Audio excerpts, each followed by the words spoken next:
the trails were there originally as a recreational opportunity and a visitor attraction, but they're becoming increasingly important as a means of getting around for our local community. So super important and really exciting from the future of Queenstown's perspective.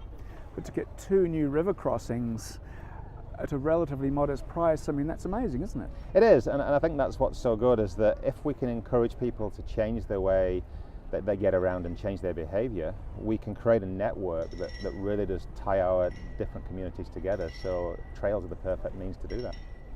So do you think this is going to be deliverable? What do you need to change in order to make these visions come true? The key thing is funding. Obviously, we can't build the trails for nothing, so we need to have the support of all the various stakeholders and various agencies. We have to go through a process of delivering a business case to provide to government for that funding. But really it's about encouraging local authority to look at trails as the sort of top of the pyramid, really, in terms of what do we do for our infrastructure to get people around. And currently it's based upon private vehicles and improving the roads. Well, let's improve the trails and encourage people to change the way they think about getting around. Of course, the devil is always in the detail.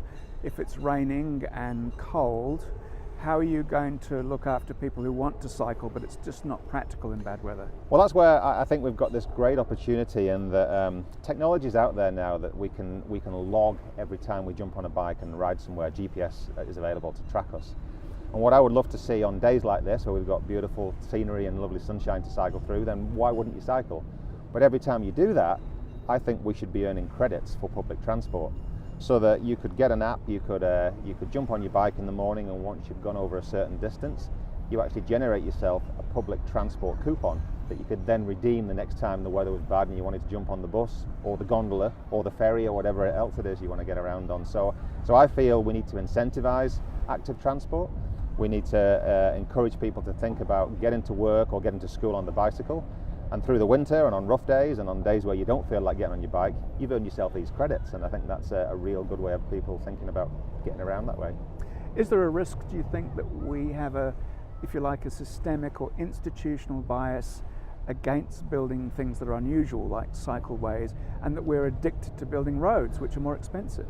I think traditionally we've always thought of private vehicles as the primary means of getting around, and that's just not sustainable anymore.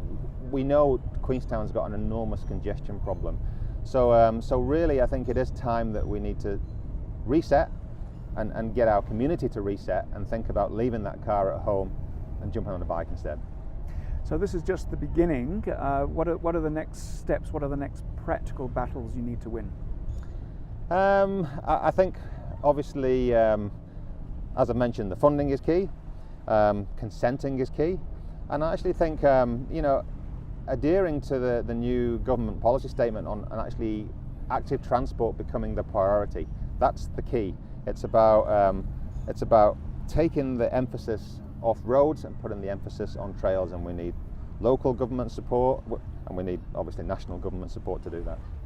And this sounds as though it might be marketable. In other words, it could be part of the way Queenstown is perceived and sold to the rest of the world. Absolutely, and I think that's what's really exciting here. We're on this really important time for Queenstown in terms of getting the future of our infrastructure right. And imagine if you could become, I guess, a little bit of an example of where you arrive into Queenstown Airport and you don't pick up a rental car. You either jump on a bike and cycle to town, you jump on a boat and get a ferry into town, or a gondola and you gondola to town. All these opportunities are there to create this amazing way of arriving at a destination without the need for picking up a rental vehicle, driving it to town and parking it up for 3 days while you look around. So I think it's all about setting this fantastic example and an amazing opportunity that we've got to arrive into a destination as beautiful as this.